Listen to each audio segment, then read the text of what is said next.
Welcome to the deep dive. Our mission today is to dig deeply into a specific observation record from Tommy Yoshida. And, this deep dive isn't about evaluating artificial intelligence or teaching you how to use it.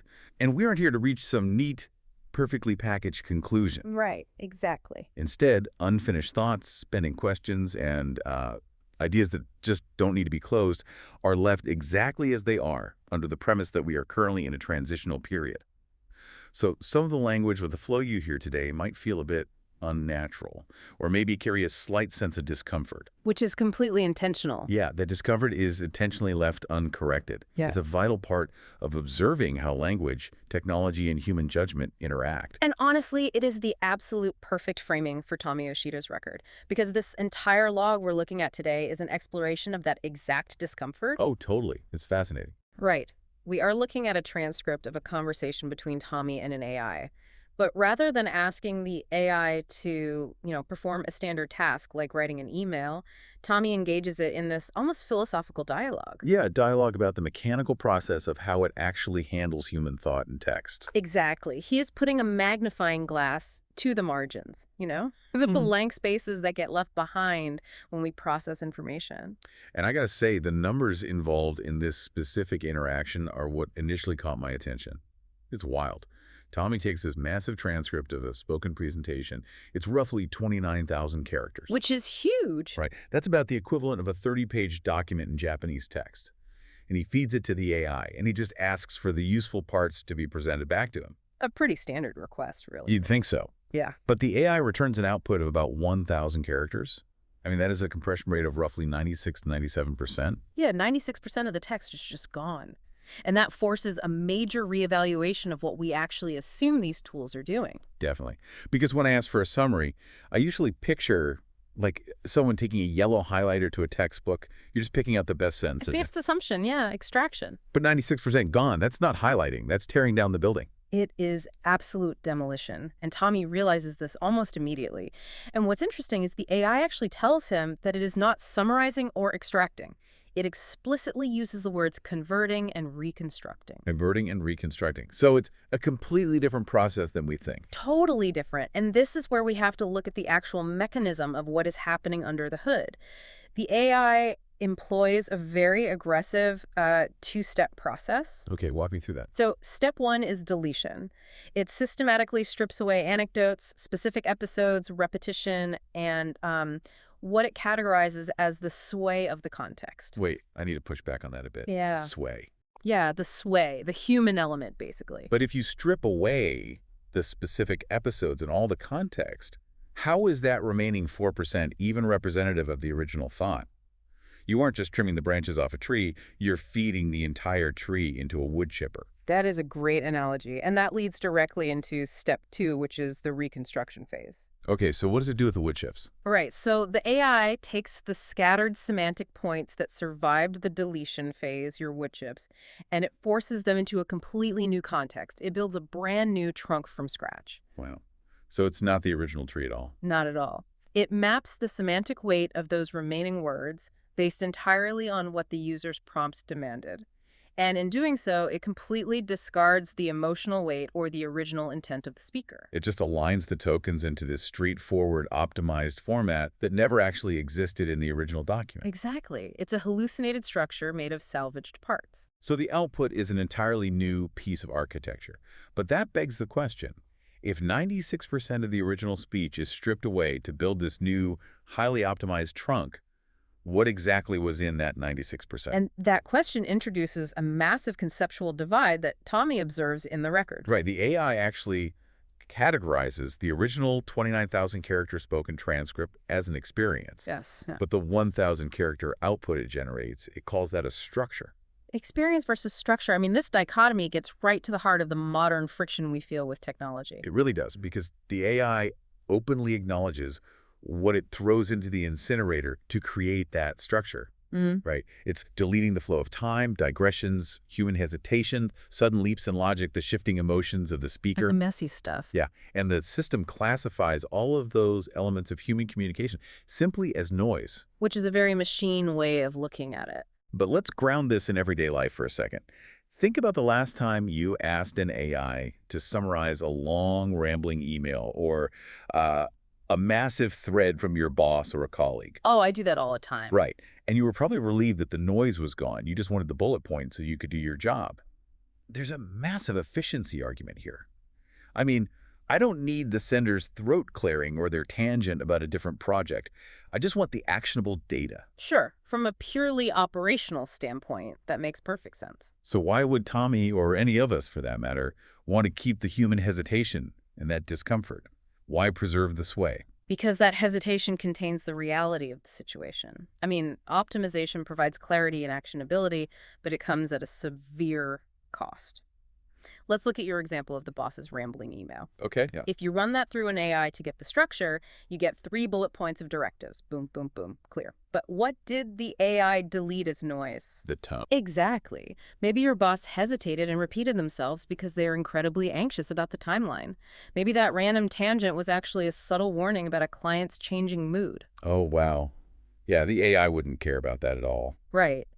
When you strip the experience to get the structure, you strip away the friction that allows you to understand the human reality of the task. It's kind of akin to reading a Wikipedia plot summary of a complex film instead of actually watching it. Oh, that's a perfect way to put it. Yeah, like the summary gives you the perfect structure. You know exactly what happens to the characters, the chronological order of events, who dies at the end. But you didn't experience the tension, the pacing, or the emotional weight. You possess the data, but you lack the understanding. And Tommy identifies a profound danger here. He frames it as the discomfort of assistance becoming our default state. The discomfort of assistance. That's a heavy phrase. It is. He's saying that as we transition into this period where we constantly rely on systems that instantly convert messy experiences into clean structures, our biological tolerance for human communication actually begins to atrophy. We just lose patience for it. Exactly. We start to view human nuance, contradiction, and hesitation as bugs in the system rather than the core features of how humans naturally navigate complex ideas. We get frustrated when people don't speak in bullet points. I mean, I've caught myself doing that. We all do. But Tommy deliberately steps out of that loop in this record. He realizes he doesn't want the clean, sterile answer. He actively wants to observe the sway of the original thought process. He wants to see this struggle. Yes. He recognizes that friction is often a prerequisite for genuine comprehension. But this brings us to a mechanical problem, though. If the AI is bulldozing the original experience and using the scraps to build a brand new structure, who is drawing the blueprints for that new building? That is the million-dollar question. Right. If the original context is gone, how does the AI decide what the new context should be? Well, the user draws the blueprint, usually without even realizing it. Wait, the user does? Yeah. This is where the AI explains its own constraints to Tommy. It admits it doesn't actually possess an objective truth.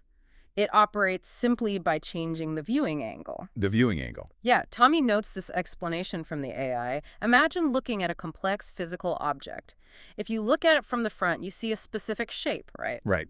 But if you look at it from the top, you lose the height, but you see the width. If you look from the side, the entire profile changes.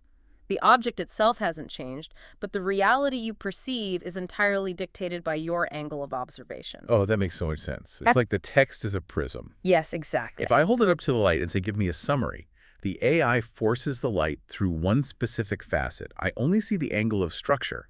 But if I turn the prism and prompt, show me the contradictions in this text, the AI maps the semantic weight differently, and I see the angle of sway. You nailed it. The AI is essentially flattening a three-dimensional human experience into a two-dimensional structure based purely on the forced perspective of your prompt. So if the technology is merely bending the light based on how I tell it to, who actually holds the responsibility for the reality I end up consuming? You do. Me, the person writing the prompt. The person writing the prompt holds complete responsibility for the resulting structure. But think about how people actually use these tools. The vast majority of people treat the output of an AI as an objective, definitive reality. Like it's the absolute truth. Right. They treat the side profile of the object as the entirety of its existence. But Tommy recognizes this trap, and this is where he undergoes a massive shift in his interaction with the machine. He changes how he's talking to it. Exactly. He stops treating the AI like an oracle that can provide the correct extracted answer, and he starts treating it like a mirror for his own viewing angles. So he changes the entire nature of the inquiry. He stops asking, what is the answer? And starts asking, how are we looking at this data right now? What angle are we using? Yes. He pulls back the curtain on the mechanism itself. And the AI actually validates this shift, acknowledging that Tommy's line of questioning has moved to a very deep place of understanding. He's not distracted by the output anymore. No, he's entirely focused on the invisible mechanism of the extraction and reconstruction process. And, usually when you hit a realization like that, when you finally see the structural mechanics governing the information you consume, the natural human instinct is to just keep digging. Oh, absolutely. You want to map every edge of the prism. Right. You want to ask the AI 50 more questions about its parameters. Hmm. But Tommy does something incredibly counterintuitive here. He pauses the inquiry. He tells the AI that he has more he could say, but he asks if they should just stop here. And the AI agrees. It explicitly advises him to stop. Why? I mean, we are conditioned, especially in this transitional period we're in, to believe that more data equals more clarity. Always more data. Yeah. If a concept is difficult, you Google more, you read another source, you ask the system to generate a deeper analysis. But here, the technology itself is throwing up a stop sign. Why would it do that? Because they reached the margin. The margin. The AI explains that the mechanism of reconstruction, the shifting of viewing angles, and Tommy's own responsibility in the process are all perfectly illuminated in that specific moment. To keep generating words, to keep adding structural complexity, would actually blur the understanding. Oh, I see. The moment you try to over-explain a profound, abstract realization, you flatten it. You force a nuanced experience back into a rigid structure. It requires a massive amount of restraint to leave a thought unfinished, though. It's so hard to do. It is. We are obsessed with closing mental tabs, with reaching definitive conclusions so we can just file the information away and move on to the next input. But leaving the thought unfinished is the mechanism for deep understanding. By stopping exactly where they did, leaving the concept slightly unresolved, it forces Tommy to sit with it. It preserves the blank space. The blank space. Yeah. Think about it in a landscape where artificial intelligence can instantly fill every margin with endless optimized text. Choosing to leave a space blank is almost an act of rebellion. An act of rebellion. I love that. It reclaims the human right to hold a complex, contradictory thought without immediately resolving it into a bulleted list. And that perfectly mirrors the slight discomfort we mentioned at the very start of this deep dive.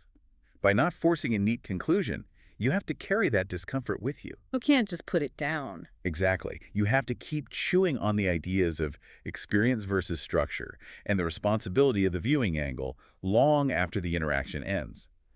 The machine showed him how the angles work, and Tommy took back the responsibility of deciding what it means in the quiet of his own mind. It fundamentally rewires how you interact with any processed information. It really forces you to look at the negative space.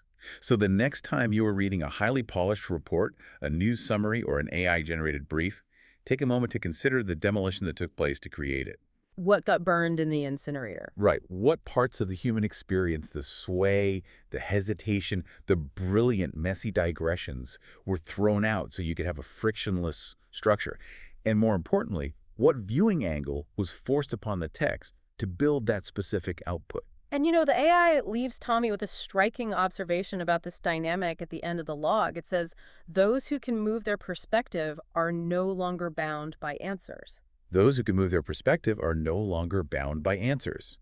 That is powerful. It changes everything. If we stop treating structured outputs as objective answers and start recognizing them as singular perspectives shaped by our own prompts, it completely changes our relationship with knowledge. Absolutely. But, I want to leave you with a different thought today. Something that builds on this idea of replacing human experience with clean structure. We know we are in a transitional period, right?